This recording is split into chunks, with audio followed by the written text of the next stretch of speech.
Hello everyone. हम कर रहे थे एग्जाम्पल 8 चैप्टर के प्रोजेक्टाइल के 8.1 के। हम 5 तक कर चुके थे, आज 6 वाला डिस्कस करते हैं। तो हमारे पास स्टेटमेंट देखो क्या, a body is projected vertically upward from point A with the given velocity u. Show that the direction in which another body must be projected simultaneously with velocity v from the point B in the same horizontal plane with a so as to strike the first body is this. तो इन्होंने हमें क्या बताया कि एक body को हमने एक पॉइंट से वर्टिकली अपवर्ड हमने यू वेलोसिटी के साथ थ्रो किया, ठीक है, प्रोजेक्ट किया।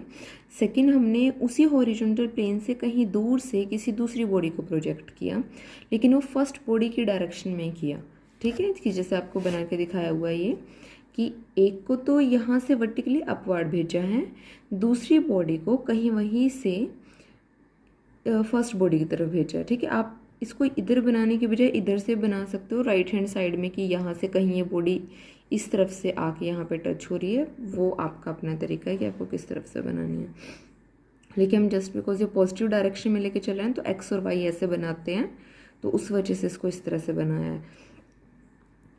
शो दैट द डायरेक्शन, तो हमें क्या बताना है कि जिस एंगल से ये प्रोजेक्ट होके यहाँ पे टकराई है वो एंगल होगा हमारे पास ये। दोनों की वेलोसिटी बताइए, फर्स्ट वाली u वेलोसिटी से प्रोजेक्ट हुई है, सेकंड वाली v वेलोसिटी से प्रोजेक्ट हुई है, ठीक है। यहाँ से हम अज्यूम करके चले हैं कि ये जो डिस्टेंस है हमारे पास, ये s डिस्टेंस पे जाके स्ट्राइक हुई है। तो हमारे पास ये इन्होंने इसी के बारे में बताया, be the point of the projection of the second point, be the origin, alpha be the angle of projection, so that both the particle meet at point P which is at height s above x-axis। तो अगर हम vertical upward motion देखें first body की, ये आपका starting से है जो आपने प्रिलिमिनरीज में पढ़ा होगा। मैं आपको एक बार पेज नंबर दिखा देती हूँ, ठीक है, कि ये हमारे पास कि जब वर्टिकल अपवर्ड हमारे पास मोशन होती है तो हमारे पास इस तरह की इक्वेशन आती है माइनस वाली, ठीक है। डाउनवर्ड में इनमें प्लस आता है और अपवर्ड में माइनस आया हुआ है। और हम यहाँ पे सेकंड इक्वेशन का यूज़ कर रहे हैं। सेकंड का क्यों यूज़ कर रहे हैं? क्योंकि यहाँ पे हाइट दी हुई है और बाकी दोनों में इनिशियल और फाइनल वेलोसिटी गिवन है, ठीक है। मतलब ये हमारे पास जो मेथड जो वैल्यूज़ गिवन है उसके अकॉर्डिंग हम देख सकते हैं। यहाँ पे हमारे पास किसका यूज़ हो रहा है? Initial final velocity and time का। यहाँ पे हाइट का हो रहा है इनिशियल वेलोसिटी एंड टाइम का, एंड यहाँ पे हो रहा है हमारे पास इनिशियल वेलोसिटी, फाइनल वेलोसिटी और हाइट।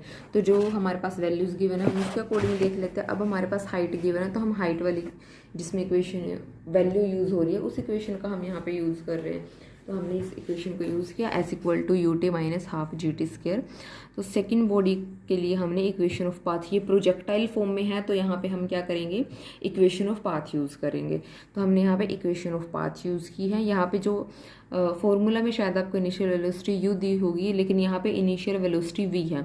तो यहाँ इससे कंफ्यूज मत होना कि यूजली जो वी से हमारी नोटेशन होती है वो फाइनल वेलोसिटी के लिए हम यूजली बहुत ज़्यादा बार इसको यूज़ करते हैं, लेकिन यहाँ पे ये सेकेंड पार्टिकल की वेलोसिटी है, ठीक है।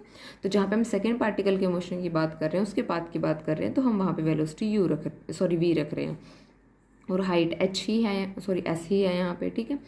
अब यहाँ से क्या किया, देखो दोनों में क्या आ रहा था, एस था। लेफ्ट हैंड साइड इक्वल है तो राइट हैंड साइड भी इक्वल होगी। राइट हैंड साइड को कंपेयर किया, half G T square cancel, तो यहाँ से टी से टी कैंसिल हो जाएगा। अल्फा की वैल्यू साइन अल्फा आया यू बाई में वी, तो हमारे पास अल्फा क्या आ जाएगा? साइन इनवर्स यू बाई में वी, ये आ जाएगा, ठीक है। नेक्स्ट एग्जाम्पल देखो, अ cannon ball has range r on a horizontal plane if h and h dash are the greatest heights, t and t dash the times of flight in two possible paths, show that r equal to this and this। अब आपको इतना यहाँ पे statement देखते ही समझ आ गया होगा, अगर आप थोड़ी सी कॉमन सेंस लगाओ कि हमें करना क्या, हमें प्रूव क्या करना है। देखो आर इक्वल टू दिस, तो यहाँ पे साफ दिख रहा है हमें कि r square equal to 4h h dash prove करना है। R square equal to r equal to half ji t t dash use prove करना है।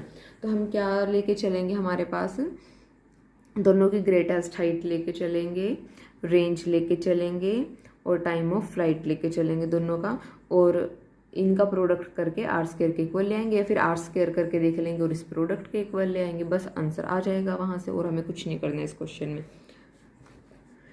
If alpha is the angle of projection for given range R, then pi minus alpha is also the angle of projection for the same range R। ये हम article में पढ़ चुके हैं कि हमारे पास सेम रेंज होती है जब अल्फा या फिर पाई बाय 2 माइनस अल्फा हमारे पास एंगल ऑफ प्रोजेक्शन हो।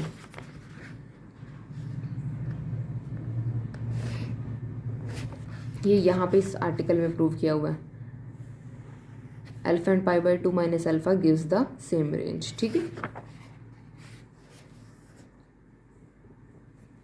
तो यहाँ पे हमारे पास रेंज सेम है, तो हम दोनों के एंगल लेके चल रहे हैं कि एक जो है वो अल्फा एंगल पे, दूसरे pi by 2 minus alpha angle पे। यू वेलोसिटी ऑफ प्रोजेक्शन है अल्फा के लिए when height attend is H, and pi by 2 minus alpha with the angle of projection when height attend is H dash.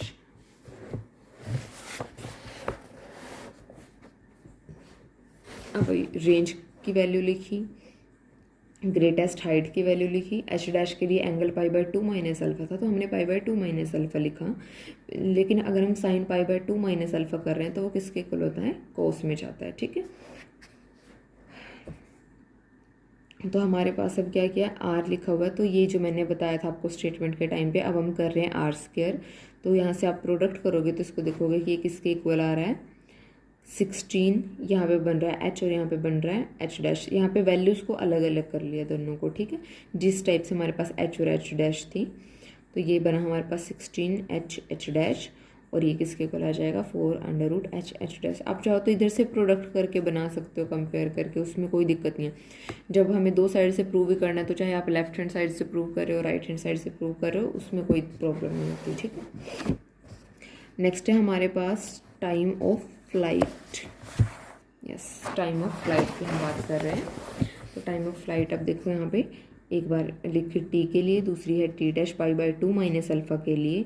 अब वापस से वो किसके equal थी, हाफ जी टी टी डैश के इक्वल थी। तो आर हमारे पास ये रेंज की वैल्यू है। तो अगर आप यहाँ से कंपेयर करो तो क्या बन रहा है, अगर हम यहाँ से प्रोडक्ट करें तो 4 you square sine alpha cos alpha by में जी स्क्वायर बनेगा ना। ठीक है, तो अब यहाँ से प्रोडक्ट कर दो, जी को अलग रखा और जी से डिवाइड कर दिया। ठीक है, मतलब एक को मल्टीप्लाई करके इधर अलग कर दिया, दूसरे से यहाँ पे डिवाइड कर दिया। बेसिकली यहाँ पे क्या बनाया, टी, और यहाँ पे क्या बनाया, टी डैश। तो हमारे पास ये किसके इक्वल आया, हाफ जी टी टी डैश। तो यहाँ से भी हमारे पास सेकेंड पार्ट प्रूव हो गया। नेक्स्ट है हमारे पास 8th एग्जाम्पल। स्टेटमेंट देखो क्या है हमारे पास, if any number of particles projected simultaneously from the same point with equal velocity in the same vertical plane, prove that at any instant all the particle will be on a circle। कि हमारे पास कुछ particles हैं जिनको हम project कर रहे हैं same point से इक्वल वेलोसिटी में और सेम वर्टिकल प्लेन पे। तो उन्होंने कहा कि किसी इंस्टेंट ऑफ टाइम के किसी टाइम पे वो सारे पार्टिकल क्या बना रहे होंगे, किसी सर्कल की फॉर्म में होंगे। और हमें आल्सो क्या शो करना है, their relative direction as seen from one another remain unchanged, कि एक दूसरे के रिस्पेक्ट में जो उनकी रिलेटिव डायरेक्शन होगी वो क्या रहेगी, अनचेंज रहेगी, उस पर कोई फर्क नहीं पड़ेगा टाइम का। ठीक है, तो सबसे पहले हम क्या लेके चल रहे हैं, let any one particle be projected in a direction making an angle alpha with the horizontal velocity u, let t be the time to reach the point P. Then तो हम किसी आर्बिट्रेरी पार्टिकल, बहुत सारे particle की बात करें तो किसी पार्टिकल को हम वहाँ से लेके चले, उसके लिए हमें आर्बिट्रेरी टाइम किसी पी पॉइंट पे पहुँचने का उसका टाइम टी है, वेलोसिटी यू है, और एंगल वो बना रही है, एंगल ऑफ प्रोजेक्शन उसका क्या है, अल्फा। तो हमारे पास यहाँ से एक्स और वाई की वैल्यू क्या आ जाती है, you cos alpha T, you sine alpha T minus G T square.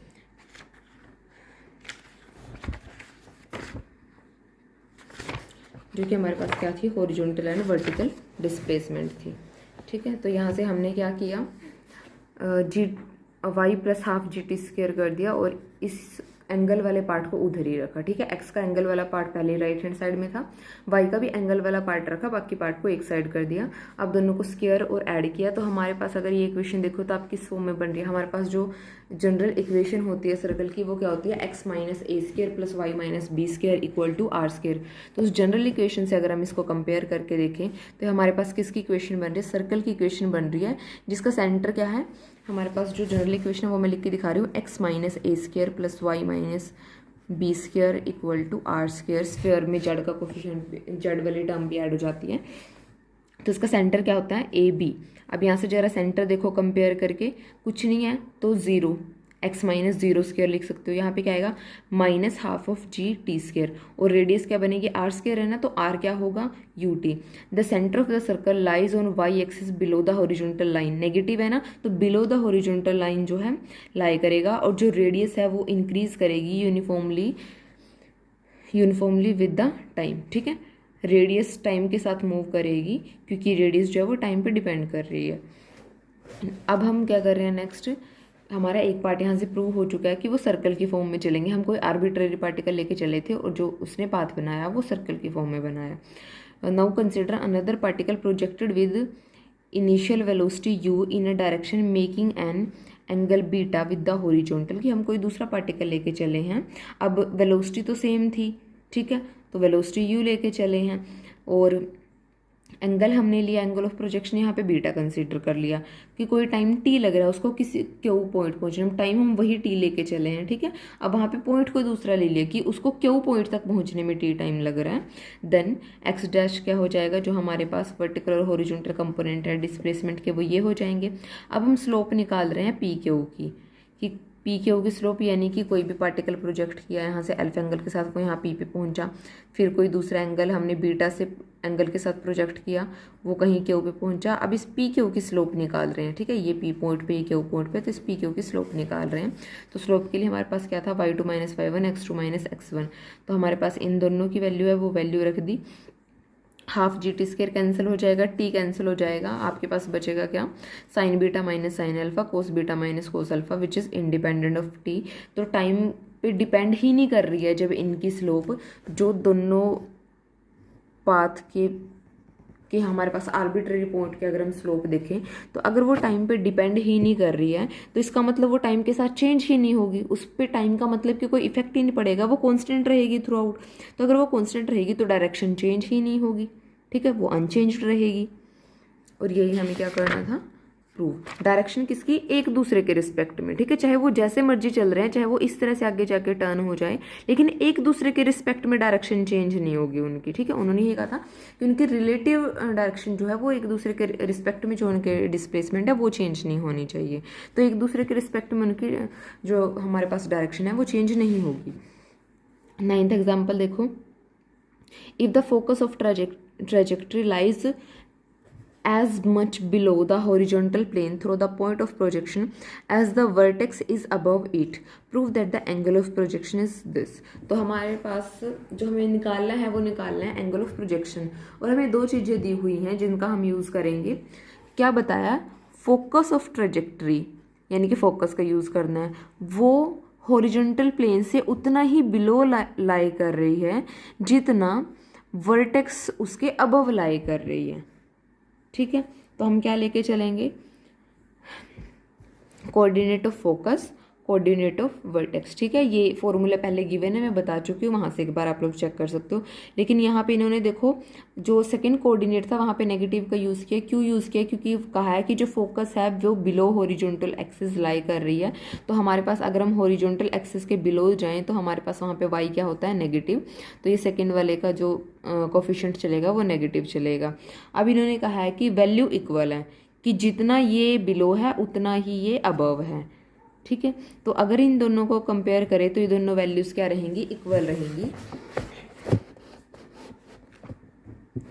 ठीक है, तो ये दोनों वैल्यू क्या रहेंगी, हमारे पास इक्वल रहेंगी। नेगेटिव यूज नहीं कर रहे हैं क्योंकि नेगेटिव आया कि वो बिलो है। अब इन्होंने कहा कि जितना वो बिलो है उतना वो अबव है, बट वैल्यू सेम है।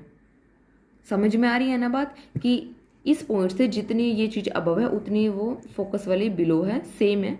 ठीक है, बस ये बिलो है, ये अबव है, बाकी इनकी वैल्यू सेम है। तो हम तो वो वैल्यू उठा रहे हैं, तो वो वैल्यू क्या है, हमारे पास सेम है। ठीक है, तो यू स्क्वायर 2g आपस में सब कैंसिल हो जाएगा। हमारे पास आंसर मतलब बचेगा क्या, cos two alpha equal to sine square alpha. Cos two alpha को हम क्या लिख सकते हैं, 1 माइनस 2 साइन स्क्वायर अल्फा। तो यहाँ से आप अल्फा की वैल्यू निकाल लोगे, वो आएगी sine alpha equal to 1 by में √3। ठीक है, अल्फा क्या जाएगा, साइन इनवर्स 1 बाई में √3। तो यहाँ पे हमारा 9th पे होगा, बाकी कम करेंगे नेक्स्ट लेक्चर में।